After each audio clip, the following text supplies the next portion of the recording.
The story begins with Riddick, Imam, and Jack barely escaping from a dark planet when they suddenly run into a private mercenary ship, the Kublai Khan. The Kublai Khan asks them to identify themselves. Riddick tries to trick them into believing he is his former captor, William J. Johns, over the radio, but they quickly recognize him to be otherwise after analyzing his voice print. Realizing who he is, they slowly reel in their ship. Riddick realizes he can't break free even if he tries, so he turns off the engine. He then prepares for the enemy with a blowtorch in hand, implying that he has a plan despite their overwhelming numbers. Juner, the commander of the Kublai Khan, gets furious when one of the crew tells him that the heat signatures suddenly disappeared inside the ship when they were doing a sweep. He then orders the crew to lock down the bay doors to trap them inside while he assembles a crew of mercenaries to welcome their guests. They quickly surrounded the ship as one of the mercs tried to hack its door. Before they start, Juner warns everyone that the man they will soon encounter is far worse than they have experienced before. Should they survive the day, he urged them to cherish those memories as they are as valuable as their lives. He then reminds them not to underestimate them. When the door finally opened, fire suppression foam quickly squeezed out from the ship, swallowing up the mercs nearby. Riddick then pulled them inside the foam and swiftly killed them one at a time. Jack and Imam briefly take turns to resurface, catch their breaths, and go back into hiding while Riddick goes out and takes out the rest of the mercs. They try to shoot at it, but given the size of the foam, they are shooting blindly. Even against guns, Riddick took them down with a dagger alone. Juner noticed Jack and Imam surfacing to catch a breath, so he timed his jump when Jack resurfaced and held her at gunpoint. Juner demands his surrender, having held Jack hostage, but Riddick sees through the disguise and demands Antonia, Juner's boss, to call off her dogs. Riddick explains that Jack is nothing to him and just a cover story, but Antonia sees through his bluff. She asks him to surrender his weapon, but when he refuses, Juner puts his finger on the trigger. Riddick is forced to surrender, throwing the knife at his gun. Antonia then orders Juner to lock them down and bring Riddick to her conservatory. She then orders him to unfreeze more mercs, having lost several of them trying to capture Riddick. She explains that losing a handful of men is a small price to pay for catching a big fish like Riddick. Being wheeled in, Riddick and the others notice men in glass chambers. Riddick claims he's seen plenty like this in merc ships and just needed to figure out how it all works. Imam explains it's a plantation operation where a ship like this would load up at a port and sign on as many men as it can hold. They would then go out for months, even years at a time, to fill up their stores. Riddick explains how merchant rigs usually harvest ore and not people. One of the mercs explains how captured bounties are on one side while contracted soldiers are on the other. Jack asks him what the plan is, claiming to have gotten out of way worse. When they come to a fork, Jack and Imam are taken elsewhere while Riddick is taken to Antonia. Riddick is taken to a viewing room filled with statues on pedestals where Juner awaits. He discovers that these statues are not what it seems. Later, Antonia walks in on them when Juner suddenly injects him with an explosive charge, which she explains is a necessary precaution. If he should try anything, she will blow up the explosive on his body to kill him where he stands. Riddick claims he refuses to become one of her statues, which she concurs with and claims is more fitting for her private collection. Somewhere, a lab technician wakes up the merc tombs from suspended animation. The lab technician suspects something big must be happening if they take him out of cryo after what he just pulled the last time. He later sneaks into the bridge to discover they have captured the infamous Riddick. Antonia reveals herself to be an avid collector of notorious criminals, each one sustained in the form of cryo so profound that seconds seem weeks, and blinking an eye is a day's work. The brain, however, continues to function unimpeded, making them think and feel swarming with whatever dark thoughts they have before being turned into a statue, a more befitting punishment for said criminals. She is deeply fascinated with collecting the most wanted men and women in the universe. The number of lives that have ended by their hands makes them priceless art. Antonia explains this is a more fitting fate than simply dropping them off at the nearest slam.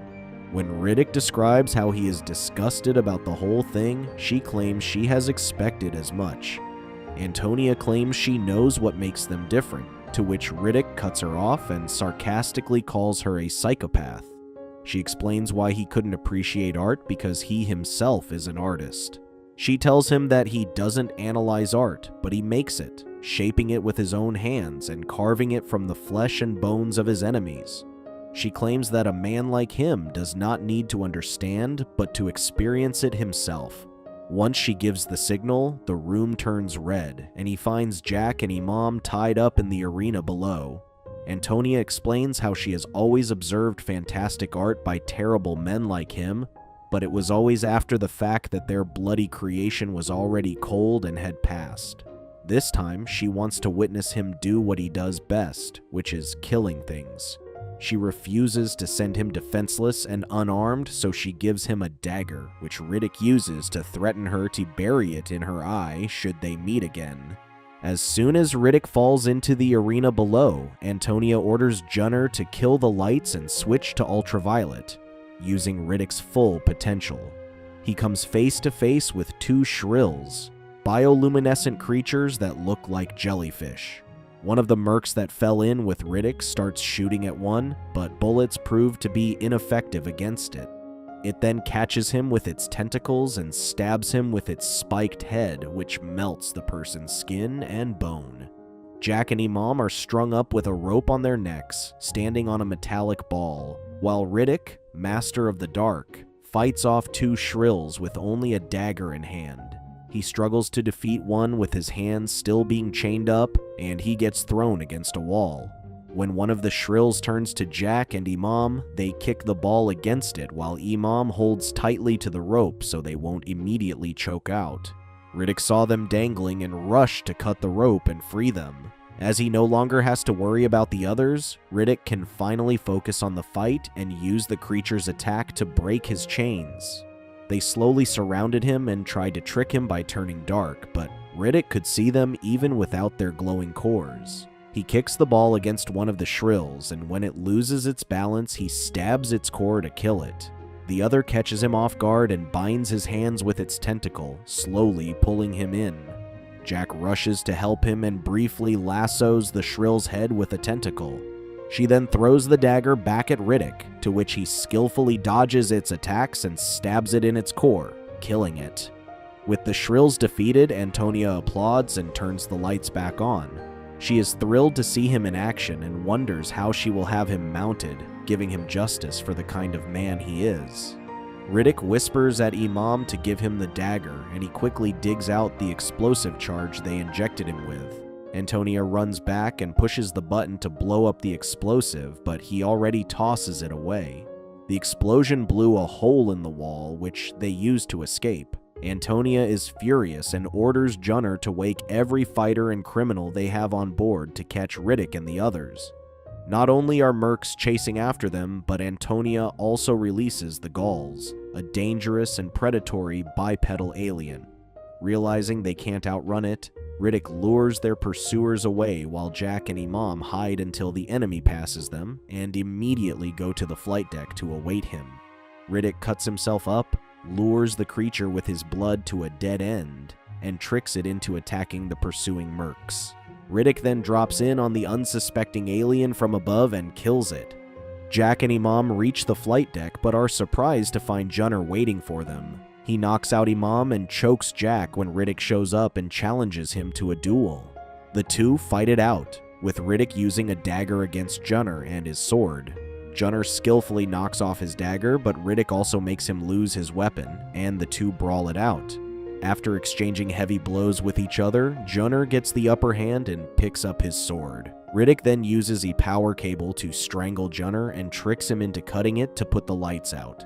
He later realizes his mistake fighting against the Master in the dark when Riddick stabs him in the eye with the dagger, the same threat he said he'd do to Antonia earlier.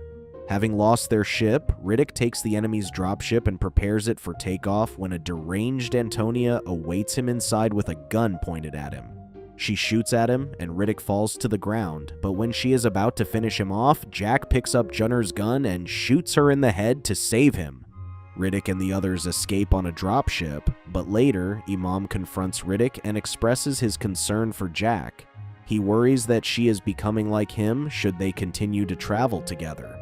Riddick agrees with him and decides to drop them off in New Mecca, while he briefly goes into hiding. Meanwhile, Tomb survived and assumed control of the Kublai Khan. He watches as Riddick and the others drift away, intent on capturing him for his bounty. Thank you for watching. Check out these other videos and make sure to subscribe and tap the bell to be notified about our latest videos, and enjoy the rest of your day. See you next time.